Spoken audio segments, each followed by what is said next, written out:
그는 믿음을 따라 멀리 떠나왔습니다. 하지만 아무것도 이루지 못했습니다. 1889년 10월 2일 한 호주 청년이 부산항에 내렸습니다. 그의 이름은 조셉 헨리 데이비스입니다. 데이비스는 어려운 환경을 딛고 젊은 나이에 교육가로 큰 성공을 거두었습니다.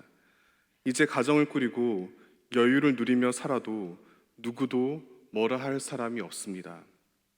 그러나 그는 오랫동안 가슴 깊이 간직했던 소명을 잊지 않았습니다. 복음 전파의 일꾼으로 자신을 부르시는 하나님의 음성에 순종하였습니다. 어느 날 조선 선교의 필요성과 급박성을 호소하는 글을 읽고 호주 빅토리아 장로교단의 제1호 조선 선교사로 파송을 받았습니다. 그리하여 구한 말 참으로 척박했던 이 땅에 발걸음을 내디뎠습니다.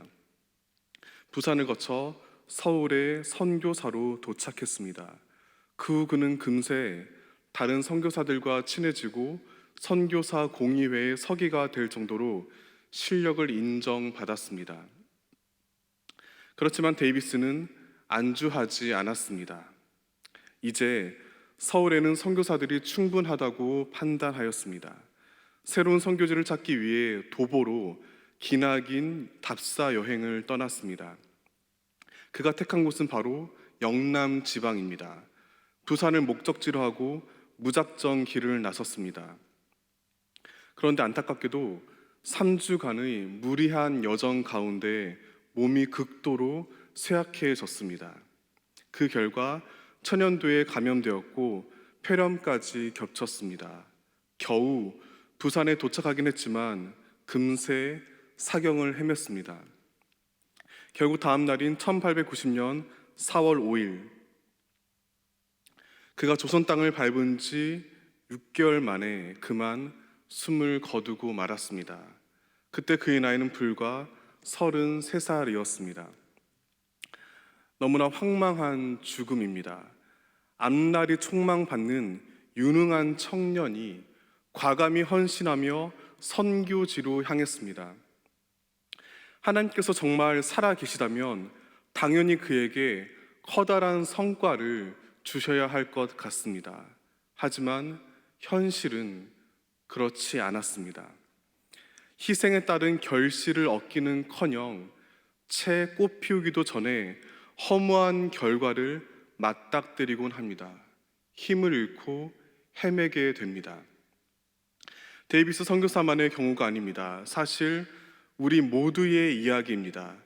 하나님을 믿고 따른다는 것은 곧 떠남을 의미합니다. 정도의 차이만 있을 뿐입니다. 예수님을 나의 주님으로 인격적으로 고백한다는 것은 죄의 질서와 이별하는 것을 의미합니다. 따뜻한 풍요를 주었던 익숙한 삶의 방식으로부터 멀어지게 합니다. 그 과정에서 많은 기회와 소유를 포기하기도 합니다. 그런데 그 결과 드라마틱한 보상이 주어지지 않습니다.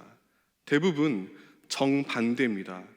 더 큰 상실을 겪고 방황하곤 합니다. 후회가 밀려올 때도 있습니다. 떠나온 그곳을 계속 돌아보게 됩니다. 하나님을 원망하고 심지어는 존재 자체를 의심하기도 합니다. 도저히 부정할 수 없는 믿음 여정의 이면입니다. 이와 같은 신앙의 모순을 성경에서 가장 극명하게 보여주는 인물이 바로 아브라함입니다. 그 역시 고향을 벗어나 멀리 떠나왔습니다. 하지만 별 이룬 것 없이 세상을 떠났습니다. 의아하게 들리실지 모르겠습니다. 그러나 조금만 더 차근히 돌이켜보면 그가 너무나 스산한 인생을 살아왔음을 알게 됩니다. 아브라함이 75세였을 때 야훼라는 너무나 낯선 하나님이 그에게 불쑥 찾아오셔서 지목하여 부르셨습니다. 그 만남은 지금까지 그가 익히 알아왔던 모든 신들이 거짓이었음을 직감적으로 깨닫게 하였습니다. 방황하며 오랫동안 갈구했던 참 진리를 마침내 발견했습니다. 뿐만 아니라 주님께서는 아브라함에게 너무나 놀라운 약속을 하셨습니다. 화면 보시면서 창세기 12장 2절 다 함께 읽겠습니다.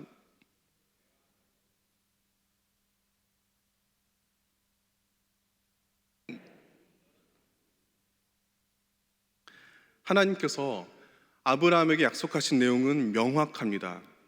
바로 큰 민족을 이루어 그의 이름을 널리 떨치는 것입니다.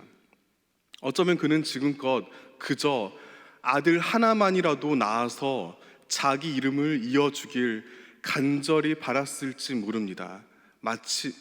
그러나 주님은 전혀 다른 높은 차원을 약속하셨습니다. 마치 한 모금의 생수를 구한 사람에게 드넓은 호수를, 한 움큼의 흙을 원한 사람에게 드높은 산을 허락하신 것과 비슷합니다. 그리하여 아브라함은 과감히 믿음의 여정을 떠났습니다. 본문 8절 말씀을 세번역 성경으로 읽어드리겠습니다. 믿음으로 아브라함은 부르심을 받았을 때에 순종하고 장차 자기 몫으로 받을 땅을 향해 나갔습니다. 그런데 그는 어디로 가는지를 알지 못했지만 떠난 것입니다. 우리가 두고 본 받을 만한 너무나 위대한 신앙의 한 장면입니다. 믿음에 관한 성경에서 가장 눈부신 묘사입니다. 그런데 여기서 냉정하게 물어야 합니다. 아브라함은 그 믿음의 결과로 하나님께로부터 약속받은 그것을 정말 얻었을까요?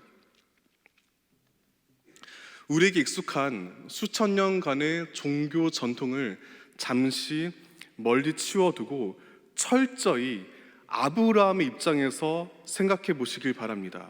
선뜻 그렇다고 답하기는 어렵습니다. 그는 주님의 찬란한 언약과는 거리가 먼 삶을 살았습니다. 대신 숱한 시련과 마주했습니다.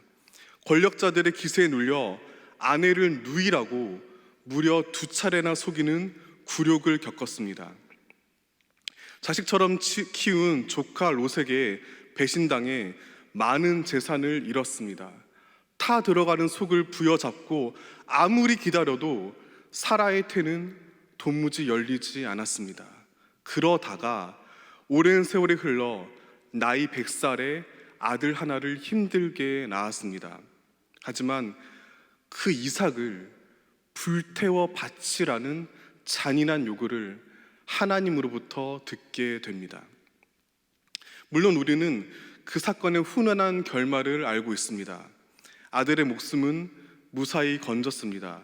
그렇지만 그럼에도 그날 그 모리아산 위에서 아브라함의 내면 전체가 얼마나 끔찍하게 뒤틀렸을지 감히 상상조차 하기 힘듭니다. 그렇게 아브라함은 한 생애를 보냈습니다. 기나긴 나그네 길을 마치고 숨을 거두었습니다. 아내 사라가 먼저 누워있는 막벨라 굴에서 장례를 치렀습니다. 그 모습을 창세기 25장 9절은 이렇게 쓸쓸하게 묘사합니다.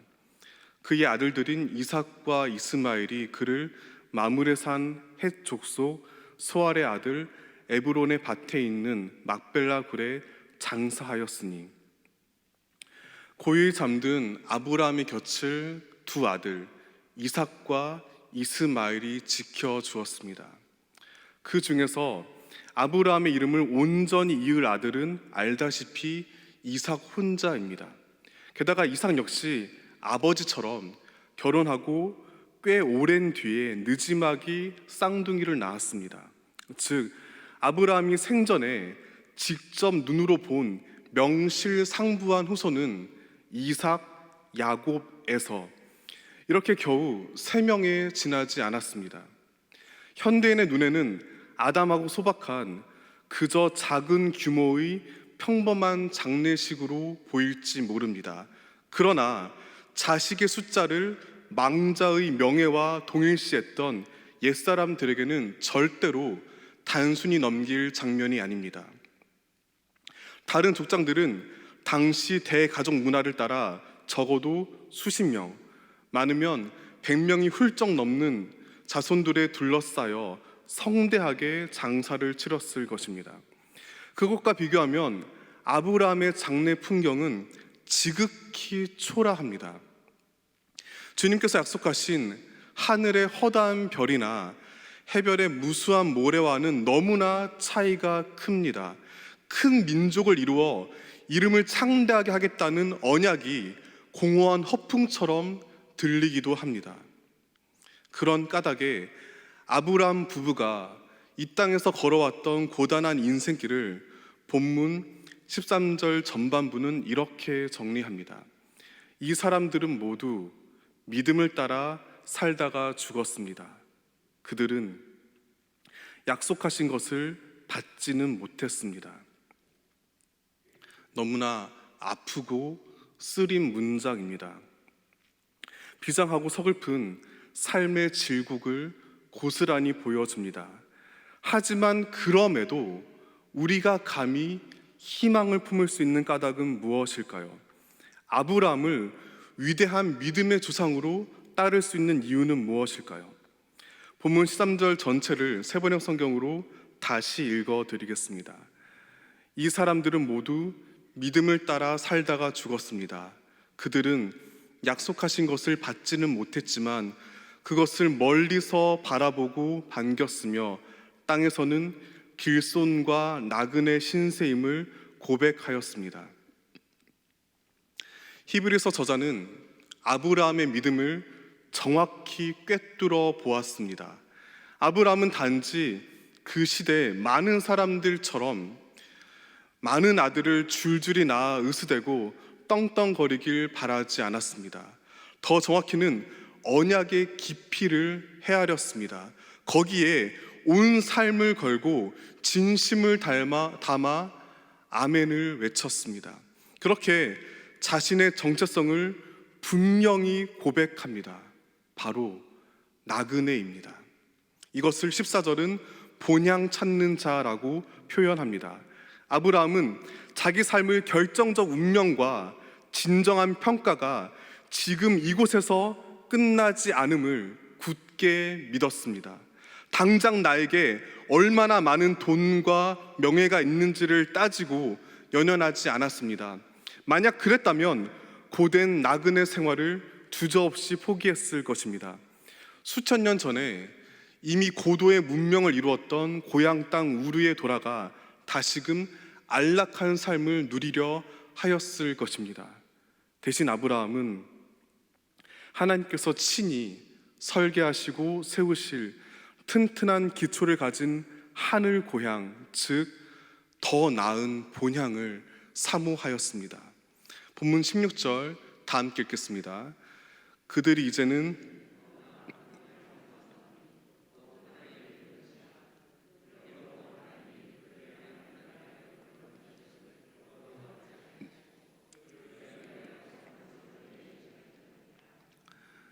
아브라함 부부의 시선은 더 먼 곳을 향했습니다. 바로 주님께서 예비하신 한 성입니다. 아브라함의 하나님이 기꺼이 이루실 언약의 절정입니다. 그 하늘 본향은 공간적으로나 시간적으로나 저 멀리에 있습니다. 지금 이곳에서 볼 때는 까마득하기만 합니다. 흐릿하게만 보입니다. 하지만 그럼에도 그들은 11절 말씀과 같이 하나님의 미쁘심, 즉 신실하심을 고백합니다.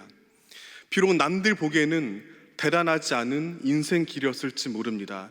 그렇지만 삶의 순간순간 그에게 먼저 다가오시는 주님과의 동행을 경험하였습니다. 아브라함이 베델에서 처음으로 제단을 쌓고 주님의 이름을 불렀을 때 조카 롯에게 바보처럼 다 양보하고 황량한 땅에 남겨진 그에게 하나님께서 찾아오셨을 때 어느 한 낮에 세 사람의 모습으로 다가오셔서 내가 하려는 것을 아브라함에게 숨기겠느냐라고 말씀하셨을 때, 그리고 무엇보다 갓 태어난 아들 이삭의 신비로운 눈망울과 마주쳤을 때, 아브라함은 자신의 믿음을 시작으로 이루실 하나님의 위대한 구원 역사를 점점 더 깨달아 가기 시작하였습니다. 그렇게 그는 믿음을 따라 살다가 죽었습니다. 비록 사람들의 눈에는 그의 죽음이 허망해 보일지 모릅니다. 막벨라 굴 앞에서의 한적한 장례식 모습이 그런 감정을 더욱 부추깁니다. 어쩌면 그를 두고 뒤에서 손가락질하며 비웃었을지도 모릅니다. 하지만 아브라함의 믿음은 결코 헛되지 않았습니다. 그 위대한 언약을 완전하게 이루시려 예수 그리스도께서 이 땅에 오셨기 때문입니다. 예수님은 아브라함이 어스름하게 보았던 하나님 나라를 또렷하게 선포하였습니다. 막연하게 경험했던 주님의 다스림을 온전히 이루어 가셨습니다. 세상의 질서와는 전혀 다른 삶의 방식을 보이시며 몸소 나그네 길을 걸으셨습니다. 그 길 끝에 마침내 십자가에서 죽임 당하시고 다시 살아나셨습니다. 그러므로 예수 그리스도를 나의 주님으로 믿고 고백한다는 것은 곧 아브라함의 본을 따르는 것을 의미합니다. 이것이 바로 우리가 아브라함을 믿음의 조상으로 존경하는 까닭입니다. 동시에 아브라함의 삶을 통해 우리의 신앙을 점검해야 하는 이유입니다. 사랑하는 포항제일교회 성도 여러분, 믿음으로 살아가는 저와 여러분 되시기를 간절히 바랍니다. 그런데 믿음이란 과연 무엇일까요? 그것은 인간의 지극히 자연스러운 의문을 억지로 억누르는 무모한 의지력이 아닙니다. 무작정 내달리는 맹신도 아닙니다. 참된 믿음이란 아브라함처럼 하나님을 신뢰하며 인생의 그 어떤 모래바람과 폭풍우에도 불구하고 묵묵히 하늘 본향을 향해 나아가는 것입니다. 아브라함이 그토록 사모했던 하나님께서 예비하신 한 성, 곧 새 예루살렘을 요한계시록은 구체적으로 이렇게 묘사합니다. 계시록 21장 2절에서 4절 제가 읽어드리겠습니다. 또 내가 보매 거룩한 성 새 예루살렘이 하나님께로부터 하늘에서 내려오니 그 준비한 것이 신부가 남편을 위하여 단장한 것 같더라. 내가 들으니 보좌에서 큰 음성이 나서 이르되 보라, 하나님의 장막이 사람들과 함께 있음에 하나님이 그들과 함께 계시리니 그들은 하나님의 백성이 되고 하나님은 친히 그들과 함께 계셔서 모든 눈물을 그 눈에서 닦아주시니 다시는 사망이 없고 애통하는 것이나 곡하는 것이나 아픈 것이 다시 있지 아니하리니 처음 것들이 다 지나갔음이러라. 성도라 할지라도 삶은 결코 녹록지 않습니다. 여전히 질병은 몸과 마음을 괴롭힙니다. 가난은 씻을 수 없는 수치심을 안겨줍니다. 가족들은 끊임없이 문제를 일으켜 고통으로 내몹니다. 때로는 그런 자신이 너무나 초라하게 보일 때가 있습니다. 복음이 공허하게 들립니다. 하나님의 언약이 거짓으로 느껴지기도 합니다. 여전히 세상에는 처참한 사망과 애통과 통곡과 아픔으로 가득합니다. 그것에 비해 주님은 너무나 무기력한 것만 같습니다. 그렇지만 쉽게 낙심하거나 절망하지 마시길 바랍니다. 대신 아브라함의 믿음을 본받아야 합니다. 하늘에 있는 더 나은 본향을 사모해야 합니다. 현실을 도피하라는 말이 아닙니다. 내세만을 바라보라는 뜻도 아닙니다. 다만 믿음을 따라 이 땅에서 나그네로 살다 죽어간 모든 사람들의 눈물을 직접 닦아주시는 하나님, 새 예루살렘에서 영원히 함께 하시는 신실하신 주님께서 아브라함에게 그러하셨듯이 우리의 믿음을 결코 헛되이 하지 않으시고 진정한 결실을 이루심을 소망하시기를 바랍니다. 설교를 시작하며 소개해드렸던 조셉 헨리 데이비스 선교사의 죽음은 그를 파송한 고국에 큰 충격을 주었습니다. 데이비스가 숨을 거두고 한 달도 지나지 않은 1890년 5월 7일 호주 빅토리아 장로교 해외 선교위원회는 다음과 같은 보고서를 작성하였습니다. 해외 선교위원회에서는 우리가 한국에 보낸 첫 번째 선교사인 데이비스 목사의 죽음이라는 큰 손실을 기록할 것을 원한다. 그의 열정적 헌신, 학자로서의 탁월한 재능, 주목할 만한 지속적인 신앙생활, 다른 사람에 대한 강렬한 영향력 등은 새로운 선교를 성공적으로 수행하는 데 매우 적합한 것이었다. 우리 주님께서는 스데반이 일찍 부름을 받고 안식과 보상을 받았던 것처럼 데이비스를 분명하게 축복하셨다. 우리는 많은 사람들이 그의 죽음의 감화를 받아 그의 정신을 알리고 그의 열심을 본받아 우리의 옛 형제에게 주어진 것과 같은 영광의 왕관을 받기를 바란다. 호주 장로교는 이때부터 영남 지방을 중심으로 한 조선 선교를 본격적으로 시작하였습니다. 곳곳에 교회뿐만 아니라 학교와 병원을 설립하고 민족의 고난에 함께하며 헌신적으로 복음을 전했습니다. 넓게 보자면 우리 포항제일교회도 그 영향 아래 있습니다. 따라서 데이비스 선교사의 죽음은 분명 허망해 보이지만 결코 허무하게 끝나지 않았습니다. 도저히 예상할 수 없었던 눈부신 복음의 결실을 거두었습니다. 우리가 그중 일부입니다. 그렇다면 우리 또한 주님의 부르심에 믿음으로 순종해야 합니다. 나그네로서의 정체성을 명심해야 합니다. 주어진 삶의 현장에 충실하되 눈길은 하늘 본향을 향해야 합니다. 주님의 언약을 깊이 헤아리고 진심으로 신뢰해야 합니다. 언젠가 우리도 아브라함처럼 이 땅에서 믿음 따라 살다가 세상을 떠나게 될 것입니다. 어쩌면 그 모습이 사람들 눈에는 하나님께 아무것도 받지 못한 것처럼 남루하게 보일지도 모릅니다. 하지만 그럼에도 신앙 여정을 기쁨으로 묵묵히 이어가시기를 바랍니다. 우리를 전혀 부끄러워하지 않으시고 기꺼이 언약을 맺으시며 마침내 새 예루살렘을 완성시키실 그 하나님께서 참으로 신실하시기 때문입니다.